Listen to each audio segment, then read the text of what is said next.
नमस्कार मित्रांनो, भाऊच्या धक्क्यावर दीपालीताईने सुनावले विशालला खडे बोल. चला तर आपण जाणून घेऊ नक्की दीपालीताई विशालविषयी काय बोलल्यात.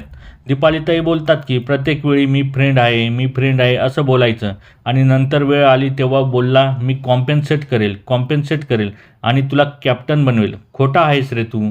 लागला आहे तुला माहीत होतं, पण तुला दाखवायचं नव्हतं. असं बोलून दीपालीताई जोरजोरात पंचिंग बॅगला पंच मारत असतात. इकडे मात्र विशाल हसतो. दीपालीताई पुढे बोलते की वेळ आली तेव्हा बोलेल की कॉम्पन्सेट करेल व नंतर बोलायचं मला तुला करायचं नव्हतं.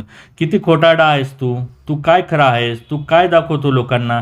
मी देव, मी सगळ्यात चांगला, मी शब्दाला राखतो, मी असा राखतो असं बोलून ती जोरजोरात बॅगला पंच मारते आणि आपला सर्व विशालबद्दलचा राग पंचिंग बॅगवर काढते. हे बघून सगळे सदस्य मात्र शॉक होतात. दीपालीताईच्या मताशी तुम्ही सहमत आहात का हे कमेंट बॉक्समध्ये नक्की सांगा आणि अशाच नवीन अपडेट्ससाठी आमच्या चॅनलला लाईक शेअर आणि सबस्क्राईब करायला विसरू नका. तोपर्यंत धन्यवाद मित्रांनो.